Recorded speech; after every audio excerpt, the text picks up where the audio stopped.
قرآن پاک میں اللہ تبارک و تعالی ارشاد فرماتے ہیں ام حسبتم ان تدخلوا الجنہ ولما یأتکم مثل الذین خلوا من قبلکم، کہ اے مسلمانوں، کیا تم لوگوں نے یہ سمجھ رکھا ہے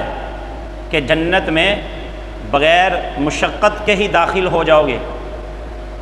حالانکہ ان جیسی مشقتیں تم پر ابھی نہیں آئیں جو گزشتہ لوگوں پر آئیں۔ مستہم البأساء والضراء، ان لوگوں پر سختیاں اور ان کو تکلیفیں پہنچیں، وزلزلوا، اور ان کو سخت قسم کا جھنجھوڑ دیا گیا، ان کو ہلا دیا گیا، حتی یقول الرسول والذین آمنوا معہ متی نصر اللہ، اتنا جھنجھوڑ دیا گیا، اتنی اذیتیں اور اتنی مشقتیں پہنچیں کہ اس وقت کے رسول اور رسول کے ساتھ جو ایمان والے تھے وہ پکار اٹھے متی نصر اللہ، کہ اللہ کی مدد کب آئے گی، کہ اتنی مشقتیں آئیں، اتنی اذیتیں آئیں کہ رسول، وقت کے رسول، وقت کا پیغمبر اور جو ایمان والے تھے، مسلمان تھے، مومن لوگ تھے، وہ بالبلا اٹھے متی نصر اللہ، اللہ کی مدد کب آئے گی۔ تو اللہ تبارک و تعالیٰ نے ان کو تسلی دیتے ہوئے فرمایا الا ان نصر اللہ قریب، بے شک اللہ کی مدد عن قریب ہے، اللہ کی مدد بہت قریب ہے۔ دراصل انسان پر جو حالت آتی ہے، انسان کی جو حالت ہے وہ دو قسم پر ہے، ایک ہے نعمت اور دوسری ہے مصیبت۔ نعمت کہتے ہیں، نعمت جب انسان کو نعمت ملتی ہے تو اس سے انسان کو خوشی نصیب ہوتی ہے، انسان خوش ہو جاتا ہے، اور خوشی کی وجہ سے جو انعام کرنے والا ہے، جو نعمت دینے والا ہے، اس سے بھی محبت ہو جاتی ہے۔ اور دوسری چیز ہے مصیبت۔ مصیبت کسے کہتے ہیں؟ مصیبت جو نفس کے خلاف ہو، نفس کے لیے ناگوار ہو، انسان کی طبیعت کو ناگوار ہو، انسان اس کو ناگوار سمجھے، ناپسند سمجھے، اس کو کہتے ہیں مصیبت۔ اور مصیبت دو طرح کی ہوتی ہے، کچھ مصیبت وہ ہوتی ہے، ایک قسم کی مصیبت وہ ہے کہ جو حقیقی مصیبت ہے، جو اصل میں مصیبت ہے، یہ وہ مصیبت ہے کہ جب انسان پر وہ آفت آتی ہے تو انسان اللہ سے دور چلا جاتا ہے، انسان کا تعلق اللہ سے ختم ہو جاتا ہے، اللہ کو بلا بیٹھتا ہے۔ یہ حقیقی اور بڑی آفت اور بڑی مصیبت ہے کہ جس سے ایک انسان کا اپنے پروردگار سے رشتہ اور تعلق ختم ہو جائے، ٹوٹ جائے۔ یہ حقیقی آفت ہے، بڑی آفت ہے۔ اور ایک وہ مصیبت ہے جو دیکھنے میں مصیبت لگتی ہے لیکن حقیقت میں، اصل میں وہ مصیبت نہیں ہے، کہ جو جس چیز کے ذریعے انسان کا تعلق اللہ سے مضبوط ہو جائے، انسان اللہ کو یاد کرنے لگے، انسان گناہوں سے بچنا شروع ہو جائے، تو یہ دیکھنے میں تو مصیبت لگتی ہے لیکن دراصل حقیقت میں یہ مصیبت نہیں ہے، کیونکہ اس کی وجہ سے انسان اللہ کی طرف متوجہ ہو گیا ہے، اللہ کو یاد کرنے لگ گیا ہے، گناہوں سے بچنے لگ گیا ہے۔ تو یہ صورت کے لحاظ سے تو مصیبت اس کو کہا جا سکتا ہے، حقیقت میں مصیبت نہیں ہے۔ اور ایک مسلمان بندے پر، ایک مومن بندے پر جب بھی مصیبت آتی ہے، آفت آتی ہے، اللہ تبارک و تعالی اپنے اس بندے کے مقام کو اور اس کو اور بلند مقام عطا فرما دیتے ہیں، اس کے درجات بلند فرما دیتے ہیں، اس کے اوپر مصیبتیں ڈال کر، اس کو آزمائش میں ڈال کر۔ نبی کریم صلی اللہ علیہ وسلم کی ایک حدیث ہے، آپ نے فرمایا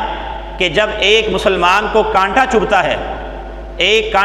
ہے تو اس پر بھی ایک مسلمان کو ایک نیکی اور اجر ملتا ہے۔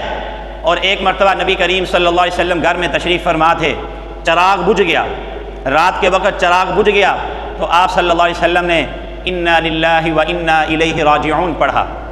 ام المؤمنین حضرت عائشہ صدیقہ رضی اللہ عنہا نے عرض کیا، یا رسول اللہ، کیا یہ بھی مصیبت ہے کہ آپ انا للہ پڑھ رہے ہیں چراغ کے بجھ جانے کی وجہ سے، کیا یہ بھی مصیبت ہے؟ آپ نے فرمایا ہاں، ہر وہ چیز جس سے ایک مسلمان کو تکلیف پہنچے وہ مصیبت ہے، اور ہر مصیبت پر اللہ تبارک و تعالیٰ نے اجر اور ثواب کا وعدہ کر رکھا ہے۔ اللہ تبارک و تعالیٰ جب کسی مسلمان کو کوئی تکلیف پہنچتی ہے، مصیبت پہنچتی ہے، تو اس پر اللہ کی رحمتیں برستی ہیں، اللہ تبارک و تعالیٰ کی خاص رحمتیں اس کی طرف متوجہ ہو جاتی ہیں، اور اللہ تبارک و تعالیٰ اس کے مقام کو اور اس کے درجات کو بلند فرما دیتے ہیں۔ قرآن پاک کی ایک آیت ہے سورۃ البلد کی 30ویں پارے میں، لَقَدْ خَلَقْنَا الْإِنسَانَ فِي كَبَدٍ۔ اللہ تبارک و تعالیٰ فرماتے ہیں کہ ہم نے انسان کو بڑی مشقت اور تکلیف میں پیدا کیا ہے، کہ انسان اپنی فطرت سے ہی ایسے پیدا کیا گیا ہے کہ شروع سے لے کر آخر تک، بچپن سے لے کر موت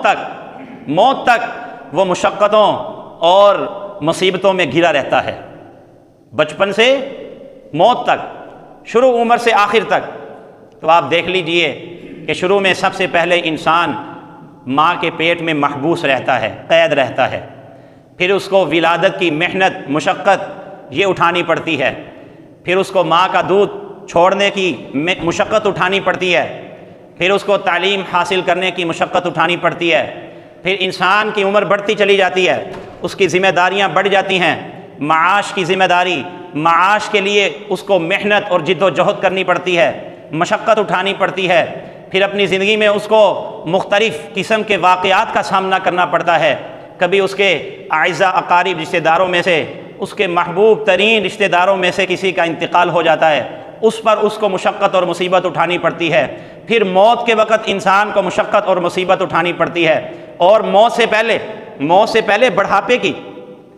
کی تکلیف، بڑھاپے کی مشقت یہ بھی انسان کو اٹھانی پڑتی ہے، پھر سب سے آخر میں موت کی تکلیفیں ہیں،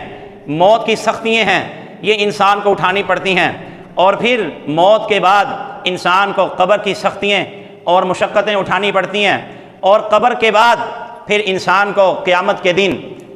کے دن اللہ تبارک و تعالیٰ کے سامنے اس کو جواب دہ ہونا ہے۔ یہ دنیا میں جو کچھ کر کے آیا ہے، جو کچھ اس نے کیا ہے، قیامت کے دن اللہ کو اس کا حساب دینا ہے، پھر جزا اور سزا ہے، یا تو اس پر انسان کو جنت مل جائے گی یا اس پر انسان کو جہنم مل جائے گی۔ یہ انسان کا سارا دور یہ محنتوں میں گھرا ہوا ہے، انسان ساری زندگی مشقتیں اٹھاتا رہتا ہے۔ جتنی بھی مخلوقات اللہ تبارک و تعالیٰ نے پیدا فرمائی ہیں، تمام مخلوقات میں سب سے زیادہ مشقتیں یہ انسان اٹھاتا اور برداشت کرتا ہے، سب سے زیادہ انسان اٹھاتا اور برداشت کرتا ہے۔ میرے عزیز دوستو، یہ دنیا دارالامتحان ہے، یہ دارالامتحان ہے، یہ مصیبتوں کا گھر ہے، یہ آفات کا گھر ہے، یہ آزمائش کا گھر ہے۔ اس وجہ سے جب کسی انسان پر مصیبت آتی ہے تو وہ اس مصیبت کو بعید نہ سمجھے، وہ یہ نہ سمجھے کہ یہ میرے اوپر کیوں مصیبت آ گئی، اور آپے سے باہر نہ ہو جائے، کیونکہ یہ دارالامتحان ہے، یہ آزمائش گاہ ہے، یہ آزمائش کا گھر ہے، یہاں یہ امتحان کا گھر ہے۔ قرآن پاک میں اللہ تبارک و تعالیٰ ارشاد فرماتے ہیں، وَنَبْلُوكُمْ بِالشَّرِّ وَالْخَيْرِ فِتْنَةً وَنَبْلُوكُمْ بِالشَّرِّ وَالْخَيْرِ فِتْنَةً، کہ اے انسان ہم تمہیں آزمائیں گے شر اور خیر کے ساتھ آزمائیں گے۔ شر کسے کہتے ہیں؟ شر کہتے ہیں جو طبیعت کے لیے ناگوار ہو، تنگ دستی، فقر و فاقہ، اور انسان کی زندگی میں جانی نقصان اور اموات کا سامنا، اعزاء اقارب رشتہ داروں میں سے کسی کا فوت ہو جانا، یہ کیا ہے؟ یہ شر ہے، یہ طبیعت کو ناگوار گزرتا ہے، اس سے بھی اللہ تبارک و تعالیٰ آزماتے ہیں۔ اور دوسری چیز ہے خیر، کہ خیر اللہ تبارک و تعالیٰ انسان کو خوشی دے کر، راحت دے کر، اس کو مال دے کر، خوشحالی عطا فرما کر اللہ تبارک و تعالیٰ مومن بندے کو آزماتے ہیں۔ ایمان کے لیے آزمائش یہ لازمی شرط ہے، ایمان کے لیے آزمائش، امتحان، مصیبت یہ ایک لازمی شرط ہے۔ سورۃ العنکبوت کی دوسری آیت میں 20ویں پارے میں اللہ تبارک و تعالیٰ ارشاد فرماتے ہیں، احسب الناس ان يتركوا ان يقولوا آمنا وهم لا يفتنون۔ اللہ فرماتے ہیں کہ کیا تم لوگوں نے یہ سمجھ رکھا ہے کہ اتنا کہہ دینے سے کہ ہم اللہ پہ ایمان لے آئے ہیں، احسب الناس کہ لوگوں نے کیا یہ سمجھ لیا ہے کہ صرف اتنا کہنے سے آمنا کہ ہم ایمان لے آئے اللہ اور اللہ کے رسول پر، قیامت کے دن پر، آخرت پر، جنت اور جہنم پر ہم ایمان لے آئے ہیں،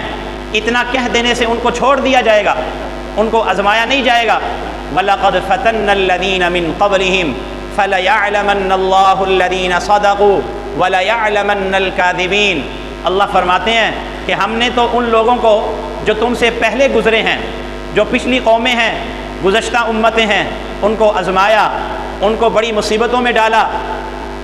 تو اسی طرح ہم تم لوگوں کو بھی آزمائیں گے۔ وَلَيَعْلَمَنَّ اللَّهُ الَّذِينَ صَدَقُوا وَلَيَعْلَمَنَّ الْكَاذِبِينَ، تاکہ پتہ چل سکے سچا کون ہے اور جھوٹا کون ہے۔ یہ اللہ تبارک و تعالیٰ کی طرف سے امتحان ہے، آزمائش ہے۔ اللہ تبارک و تعالیٰ اپنے بندوں کو آزماتے ہیں مصیبت کے وقت میں۔ اور ایک جگہ ارشاد فرمایا غزوہ احزاب کے دن یہ آیت نازل ہوئی، ام حسبتم ان تدخلوا الجنہ ولما یأتکم مثل الذین خلوا من قبلکم۔ غزوہ احزاب یہ بڑا سخت دن تھا مسلمانوں کے لیے۔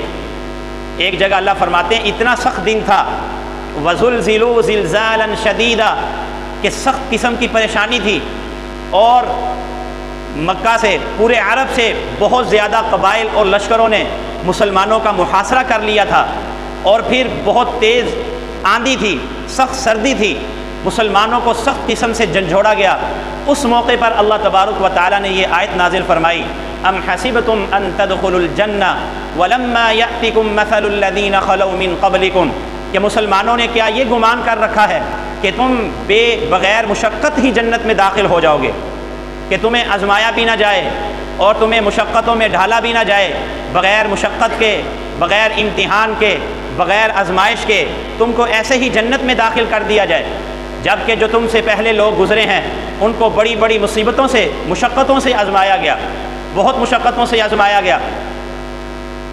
سب سے زیادہ انبیاء علیہم الصلاۃ والسلام کو آزمایا گیا، سب سے زیادہ جناب نبی کریم صلی اللہ علیہ وسلم، میرے اور آپ کے نبی حضور اکرم صلی اللہ علیہ وسلم کو سب سے زیادہ آزمایا گیا، سب سے زیادہ مصیبتوں میں ڈالا گیا۔ اور بقیہ دوسرے انبیاء کو بھی، حضرت ایوب علیہ الصلاۃ والسلام بہت لمبا عرصہ بیمار رہے، لیکن انہوں نے صبر کا دامن تھامے رکھا، تو اللہ تبارک و تعالیٰ نے حضرت ایوب علیہ الصلاۃ والسلام کی تعریف فرمائی، نعم العبد انہ اواب، کہ میرا وہ بندہ ایوب کتنا ہی بہترین بندہ ہے، وہ اللہ کی طرف بار بار رجوع کرنے والا ہے۔ حضرت ابراہیم علیہ الصلاۃ والسلام کو اللہ تبارک و تعالیٰ نے کتنا آزمایا، حضرت اسماعیل علیہ الصلاۃ والسلام پہ آزمائش ڈالی، حضرت زکریہ علیہ الصلاۃ والسلام پہ آزمائش ڈالی۔ حضرت زکریہ کو یہودیوں نے آرے سے چیر دیا تھا، حضرت عیسیٰ علیہ الصلاۃ والسلام کو آزمایا، اور نبی کریم صلی اللہ علیہ وسلم کو کہاں کہاں نہیں آزمایا۔ طائف کے میدان میں ان اباس لڑکوں نے نبی کریم صلی اللہ علیہ وسلم کو پتھر مار مار کے لہو لہان کر دیا۔ آپ علیہ الصلاۃ والسلام کے پاؤں مبارک، آپ کے نعلین مبارک خون سے تر تھے۔ اس موقع پر بھی نبی کریم صلی اللہ علیہ وسلم اپنی امت کی ہدایت کے لیے دعا فرماتے رہے، اور نبی کریم صلی اللہ علیہ وسلم کی اولاد کو، آپ کے اہل بیت کو کتنا آزمایا گیا۔ حضرت امام العظیمت سیدنا جنتیوں کے سردار حضرت حسین رضی اللہ تعالیٰ عنہ کو کتنی بڑی مصیبتوں سے آزمایا گیا، کتنے امتحان میں ان کو ڈالا گیا۔ تو سب سے اللہ تبارک و تعالیٰ کے جو بندہ جتنے قریب ہوتا ہے، اللہ تبارک و تعالیٰ اپنے اس بندے کو اتنا ہی آزماتے ہیں۔ سورۃ البقرہ میں ارشاد فرمایا، وَلَنَبْلُوَنَّكُمْ بِشَيْءٍ مِّنَ الْخَوْفِ، کہ اے میرے بندو ہم ضرور تمہیں آزمائیں گے، وَلَنَبْلُوَنَّكُمْ، ہم تمہاری آزمائش کریں گے، تمہارا امتحان لیں گے، تمہاری جانچ پڑتال کریں گے، بِشَيْءٍ مِّنَ الْخَوْفِ، خوف میں مبتلا کر کے، دشمن کا خوف مبتلا کر کے، والجوع، کبھی بھوک سے، قحط سے اللہ تبارک و تعالیٰ آزمائیں گے، وَنَقْصٍ مِّنَ الْأَمْوَالِ، مالوں کی کمی کر کے، کہ یہاں تو مال بالکل تباہ ہو جائے گا، تجارت میں خسارہ اور نقصان ہو جائے گا، مال لٹ جائے گا، کھیتی برباد ہو جائے گی، مالوں میں کمی کر کے اللہ تبارک و تعالیٰ آزمائیں گے، والانفس جانوں کی کمی کر کے کہ اپنے اعزاء اقارب رشتہ دار والدین بہن بھائی اولاد میں سے کسی کو موت دے کر اللہ تبارک و تعالیٰ آزمائیں گے، والثمرات اور پھلوں میں کمی کر کے آزمائیں گے۔ کیا میرے محبوب پیغمبر صلی اللہ علیہ وسلم وبشر الصابرین کہ جو صبر کرنے والے ہیں ان کو خوشخبری سنا دیجئے۔ یہ مصیبت یہ کبھی مال پہ آتی ہے، مال کی صورت میں ہوتی ہے کہ تجارت میں خسارہ ہو جاتا ہے، نقصان ہو جاتا ہے، کھیتی برباد ہو جاتی ہے، ملازمت ختم ہو جاتی ہے، اور کبھی یہ مصیبت جان کے اعتبار سے ہوتی ہے کہ والدین میں سے،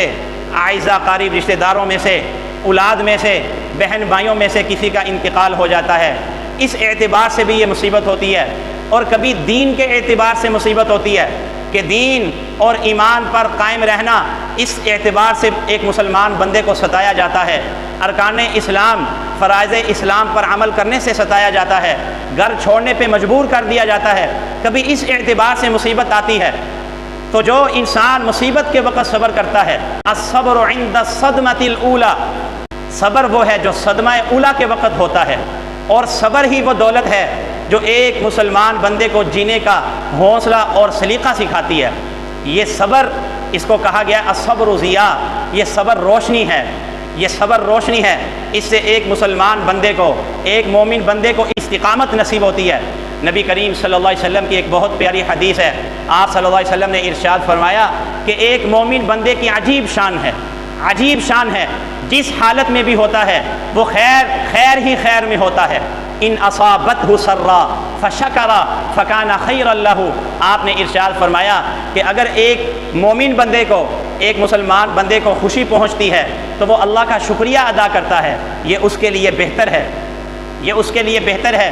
ان اصابتہ ضرا فصبر فکان خیرا لہ، اگر اس کو مصیبت پہنچتی ہے، تکلیف پہنچتی ہے، اس پہ وہ صبر کرتا ہے اور اللہ کی طرف وہ متوجہ رہتا ہے تو یہ بھی اس کے لیے بہتر ہے۔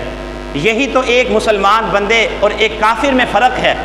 ایک مسلمان اور کافر میں یہی تو فرق ہے کہ مسلمان کو جب نعمت ملتی ہے تو وہ اللہ کا شکریہ ادا کرتا ہے، وہ اپنے قوت بازو کا کرشمہ نہیں سمجھتا، وہ اس کو اللہ کی عطا سمجھتا ہے، وہ اس کو اللہ کی نعمت سمجھ کر اللہ کا شکریہ ادا کرتا ہے۔ لیکن جب اس کو مصیبت پہنچتی ہے، آفت پہنچتی ہے، اس کو ہر طرف سے غم اس کو گھیر لیتے ہیں تو اس پر وہ صبر کرتا ہے، اللہ کی طرف متوجہ ہوتا ہے۔ نبی کریم صلی اللہ علیہ وسلم نے ارشاد فرمایا ما یزال البلاء فی المؤمن والمؤمنہ، کہ ایک مومن بندے کو اللہ تبارک و تعالی مسلسل آزماتے رہتے ہیں فی بدنہ، اس کے بدن کے اعتبار سے، کبھی اس کو بیمار کر کے، کبھی صحت دے کر، کبھی اس کو مال دے کر، کبھی غربت دے کر، تنگ دستی سے اللہ تبارک و تعالی آزماتے رہتے ہیں۔ فی مالہ، کبھی مال سے آزماتے ہیں، مال دے کر، کبھی غربت دے کر۔ فی اولادہ، کبھی اولاد کے بارے میں آزماتے ہیں، کسی کو اللہ تبارک و تعالی بیٹے عطا فرماتے ہیں اور کسی کو بیٹیاں عطا فرما کر اس کو آزماتے ہیں، اور کسی کو دونوں بیٹا اور بیٹی دونوں دے کر آزماتے ہیں، اور کسی کو دونوں نہ دے کر آزماتے ہیں، اور پھر کسی کو یہ نعمت دے کر، بیٹا یا بیٹی دے کر، پھر اللہ تبارک و تعالیٰ اس کو اپنے پاس بلاتے ہیں، اس کو موت دے کر اپنے بندے کو اللہ تبارک و تعالیٰ آزماتے ہیں، مسلسل آزماتے رہتے ہیں۔ نبی کریم صلی اللہ علیہ وسلم نے ارشاد فرمایا حتی یلقی اللہ، یہاں تک کہ وہ بندہ اللہ سے ملاقات کرتا ہے، اللہ کے پاس پہنچ جاتا ہے، یہاں تک کہ اس کے کھاتے میں کوئی گناہ باقی نہیں رہتا، وہ بالکل گناہوں سے صاف اور پاک ہو کر اللہ کے پاس پہنچ جاتا ہے۔